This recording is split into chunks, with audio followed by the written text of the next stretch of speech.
Hi everyone, it's me again, and Todd is here with me today because we have a little bit of a different scenery because of the time of day I have to record. This is like my reading corner in my bedroom because my boyfriend is using the office for his real job. So the next two videos are going to be in here. Might go back to the office, who knows? Maybe you guys like this, who knows? I'm kind of stealing Noah Samson and Gabby Bell's vibe with the little pink light. Can't really see it though anyway, so I guess it doesn't really amount to anything. But links, sources, Amazon, Patreon, any ways to support the channel, all that kind of stuff are linked down below. Thank you to my patrons. Their names are on screen.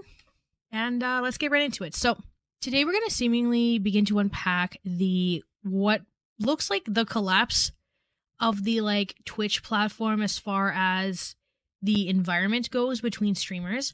Kind of talk about gambling on the platform based on who we're going to be starting with. So on September 17th, a streamer named Sliker admitted on stream to essentially scamming around between 50 and 60 people out of a total of around $300,000.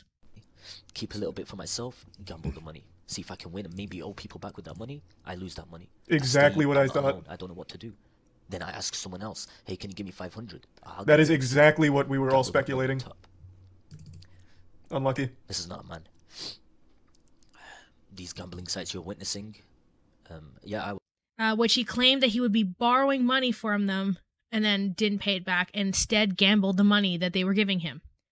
So the video will be chaptered based on how I end up describing everything, and you'll see that down below if you want to skip around. So how this started, I've traced back to one of two things, and I could be wrong about both of these things.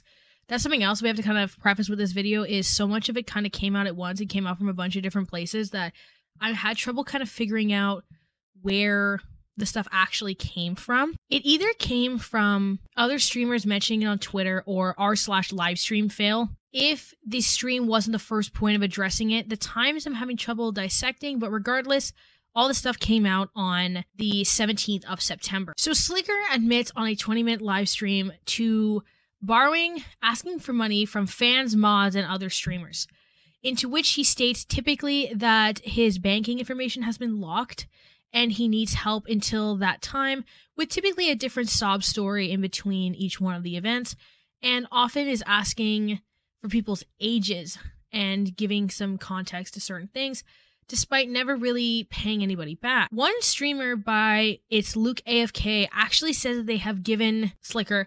$27,000, which people in Moist Critical's chat point out is a year's salary for a lot of people, right? 27,000 US would be 32,000 Canadian roughly, which is more than a minimum wage full-time salary. And that's, I believe, before taxes, actually. Moist Critical said that Trainwreck alone gave Sliker $100,000. And Moist Critical alleges that there are 50 plus victims. I believe Ludwig said there was 55. CoffeeZilla also says 55, so it's something along that 50 to 60 range. Sliker went on a call with Mizkif and Hassan, which Mizkif, Ice Poseidon, and all that would have to be a whole other video, but I haven't figured that out yet.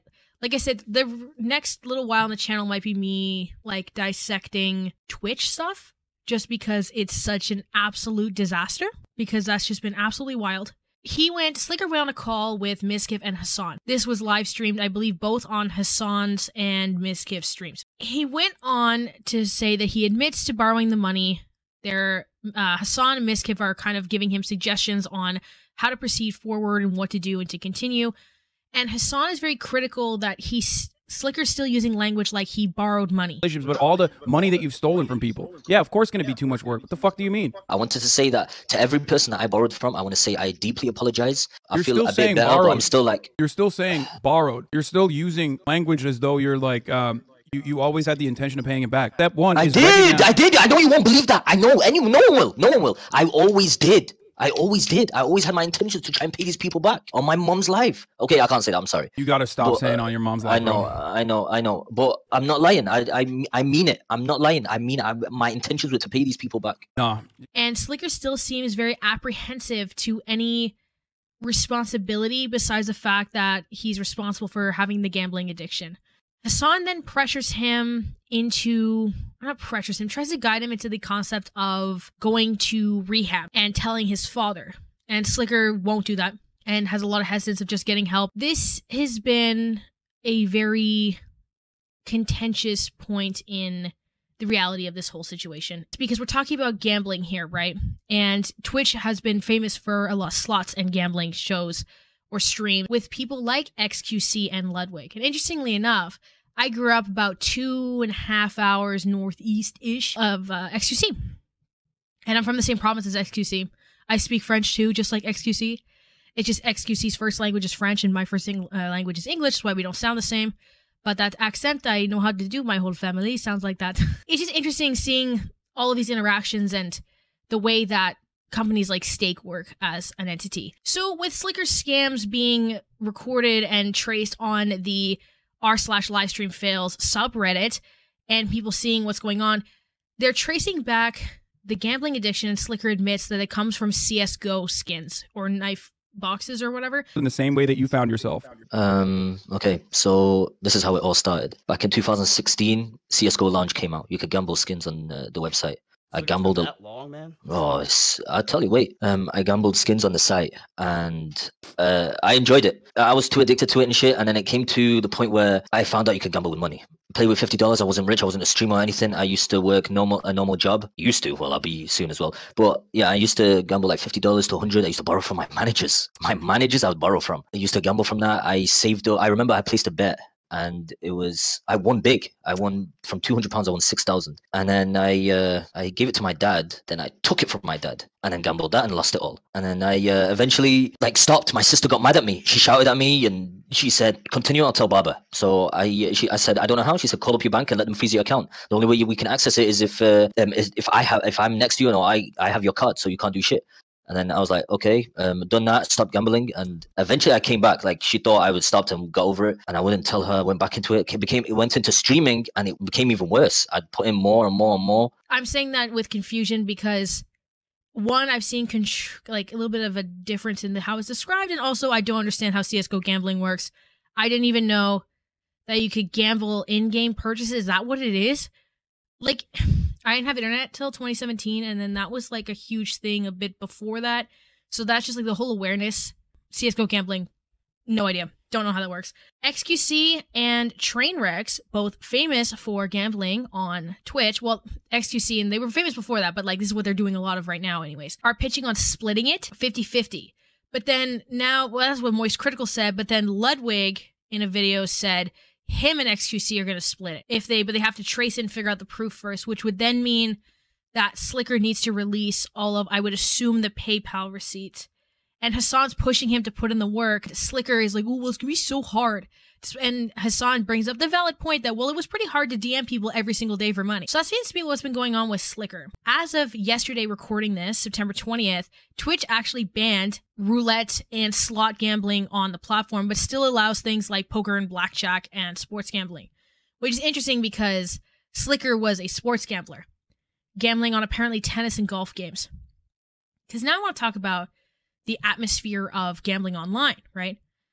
So Stake is the biggest one. Stake is a crypto gambling casino. Well, it operates within Canadian gambling licensing laws, to my recollection, which are surprisingly enough very lax, despite the fact that Canada is considered a pretty liberal country to most. The gambling laws here are pretty open. You can sports gamble to a corner store, at least in Quebec. I worked as a cashier at a grocery store in 2019. And there was a customer that would come in almost every single day, and I would have to manage his sports bets through what's called Lotto Quebec, which has lotteries like Lotto 649 and stuff like that. But yeah, you can gamble through the regular. You don't have to go to casinos to sports gamble. You don't have to go to, you can go to a corner store. I don't know what you guys call them. They're called NARS in Quebec, but yeah, so you can gamble really easily. And it's interesting because Stake operates out of Curacao, so it's offshore, right? And that's not a legend. And I can explain to you why that's not a legend, okay? I got an email offering a sponsorship from Stake recently. I would assume this is because I talked about Sneeko a Twitch streamer, right? And I don't think they actually look at who they're offering these things for. I can't put the email in, I don't think, legally, but I can say that the start rate, so the low end, so typically with sponsorships, at least for the ones that I've been offered, are they give you a low end and a high end if they're offering a rate based on how long the integration is. So if it's just like a link and a little picture, maybe like 30 seconds, or if it's like a 3-minute integration, it will differ on how much it is. The low end was about quadruple my rate, and the high end was almost 10 times my rate. I'm not taking it because I unfortunately like morals, because I don't want to advertise something that's gambling to that's promoting gambling to kids. And to me, I feel like it's kind of a no-brainer, even though compared to someone like XQC, I need the money infinitely more than he does, right? And because I'm aware of these things, like how kids are prone to gambling online because they don't need to prove ID in any sort of like concrete way, right? And some people are going to be brain dead enough to say that all gambling is for kids, which is literally the most 4 IQ dipshit take I've heard in a really long time. I want you to go into a casino in Las Vegas and try to find me a kid at the slot machine. Like, we're talking like an 8-year-old. It's one thing maybe if they're letting in people a little bit below 21. One thing maybe if some stuff happening, but there's no mass children. Okay, because most of the people watching XQC, I can guarantee, are still in high school. Okay, and look very young, and they're not in a casino. And in Quebec, which is the province that XQC is from, and I would imagine is streaming from, if he hasn't moved, is a province he's streaming from if he hasn't moved. I've been to casinos in Quebec, and there are security guards all within like 5 feet apart from each other. There's just like 4 or 5 of them, and they check your ID within 2 feet of the door. That is a very different environment than online gambling, where all I have to do is have a credit card, and I could just pretend to be my mom if I was below 18, right? Or dad, or whoever has the credit card, right? I remember when I was in university, and I was doing, like, we had to do these, we had to participate in psychology grad students, like, experiments. Not, like, in any crazy way or anything, but that's if you were taking a psychology course, it was a part of your credit. One of the base questionnaire, which is how they filter what type of ones you qualify for and what you would be best for, always asked about gambling.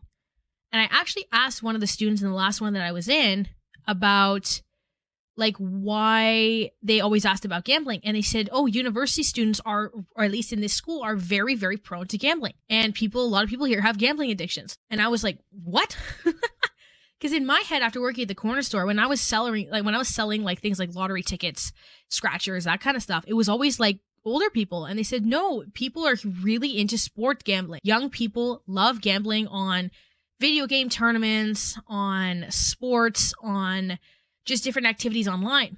And that has caused a huge upturn in that market.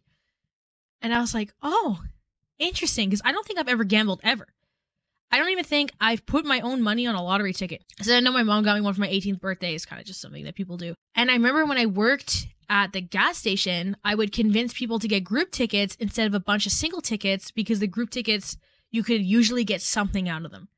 Stuff like that. Like, I've never been a fan of gambling. I think it's a horrible, sickening addiction and can cause people who maybe are not morally corrupt to do absolutely obscene actions in the name of this addiction, similar to the way that people want to fuel their own desires, right? Then you have people like Sliker asking for money from somebody who's getting cancer treatment, because that was one of the parts of the Reddit thread. I'm going to link the Reddit thread down below if you want to look at it as well. To wrap up, I just want to mention there's one more part of this for some reason. The people who are mad that Twitch banned gambling are having the most, or people are just comparing it to the most brain dead takes on this one.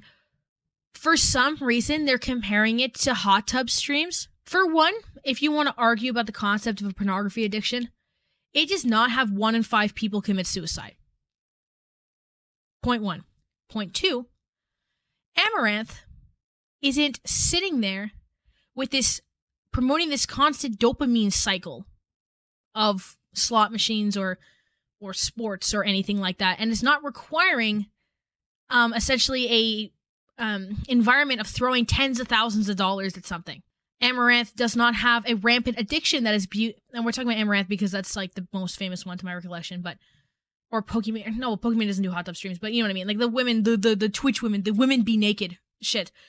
So they're not promoting an addiction they actively have and have admitted to, because XQC, for example, has admitted to having a gambling addiction. 2, if you want to try to claim something about a pornography addiction, not even close to the statistics that gambling addictions have. 3, again, not requiring tens of thousands of dollars up into these things, or being promoted through companies that in the sponsorship emails, allegedly maybe, because I don't really know what I'm allowed to release, mention that it's operated out of Curacao. And I'm not saying that necessarily anything out of Curacao is suspicious necessarily, but when you're operating primarily in a different country than the one that you're situated in, that tends to be because, and especially because, like, if you don't know, Canada has really high taxes compared to a lot of countries, and crypto is supposed to be untraceable. Or it's not as traceable, it's a different system. Like, Pyrocynical had that take. A dozen when it comes to people that are probably addicted to shit and doing similar shit that he is. Ban the fucking thing. Why is this a thing in 2022? Why did I call Twitch 4 months ago for a meeting when they want to have a meeting about this and you guys have done shit? Just ban gambling. I don't get it. And I do want to say, Miskiff, noble goal. Good luck with that, bro. If we have a category for like women to basically get half naked called pools, beaches, and hot tubs, I don't think they're going to do anything with gambling. Honestly. Moist Critical kind of made a joke about it.